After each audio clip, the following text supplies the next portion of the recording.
Здравейте, момичета! Днес ще чуете третото видео от продължението на 5 причини да нямаме душевен мир. Темата днес е емоционалното подтискане. Живеем в култура, която хвали жените днес за тяхната сила, но често за тази сила се крие премълчаване и потискане на емоциите. От малки чуваме фрази "не плачи", "трябва да бъдеш силна", "трябва да бъдеш като големите" и така нататък. Проблемът е, че да бъдеш силна много често означава да криеш някаква болка. Това състояние прилича малко като да попаднеш в затвор. Може да се разхождаме с усмивка, да готвим вечеря или да пращаме имейли, или пък да се смеем на семейни събирания. И все още да носим необработената тежест на загуба, предателство, малтретиране, пренебрегване или отхвърляне. Много често си мислим, че сме продължили напред, но всъщност не сме. Болката не е изчезнала, тя просто е скрита. Предприемеш ли нужните действия, ти можеш да се освободиш. Това, което е погребано живо, никога не умира. То остава в нервната система. Тихо оформя начина, по който ние мислим и реагираме. Тялото помни това, което умът се опитва да забрави.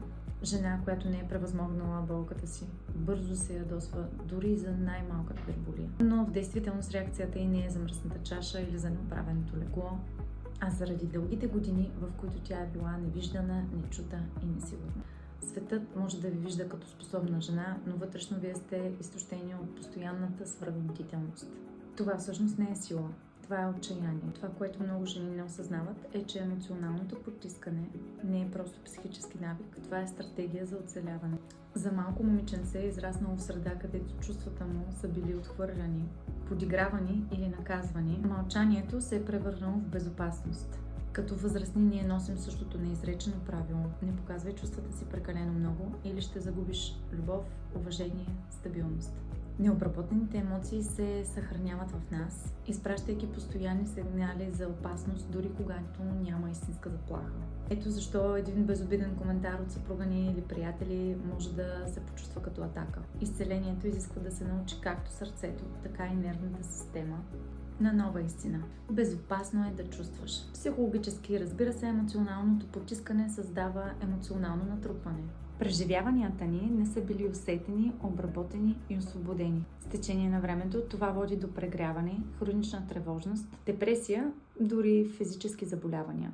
Живеем в режим на представяне, страхувайки се, че ако наистина изкажем болката си, ще бъдем възприети като слаби, драматични или неблагодарни. Първата стъпка към изцелението не е да излеем всичко наведнъж, защото това може да бъде непосилно или дори опасно.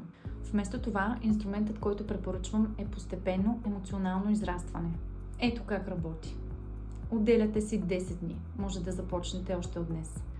В тези 10 дни фиксирате 10 минути в ежедневието си, в които можете да бъдете в тишина със себе си. Времето, което сме отделили, е за да изкажем нашите емоции. Започвате така.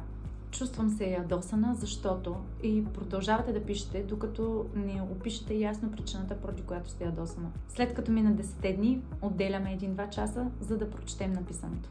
Четейки за всеки един проблем, който сте описали, трябва да мислите и за адекватно решение. Описвате решенията за всеки един проблем писмено. Следващата стъпка е да работим върху проблемите. Избираме си един от всичките проблеми. Започваме само с един и в продължение на няколко дни се фокусираме върху него и мислим само за него. Ще ви дам пример с нещо малко. Ако нещо в отношенията с съпруга ви на ниво битовизъм ви дразни, не сте намирали смелост или пък не сте изчитали за важно да го кажете досега, може да пробвате. Мога ли да те помоля да си оправяш леглото сутрин, като станеш? По този начин ще помагаш за реда в къщи и на мен като жена, която държи дома и да е чист и подреден. Благодаря ти. Изказано по този начин ние ясно посочваме какво не ни харесва и ясно посочваме защо бихме искали това да се промени. Когато срещаме трудност още от малки и не сме научени как да изразяваме себе си, ние срещаме трудност дори за обикновени неща в живота ни като възрастни. Колкото повече започваме да изразяваме собственото си желание и мнение, ще започнем да се чувстваме по-способни и по-можещи. В духовен план процесът се задълбочава. Именно когато представите суровите си емоции без филтри пред Бога. Благодарното сърце за помощта, която Бог му дава, е най-доброто лекарство за болната ни душа.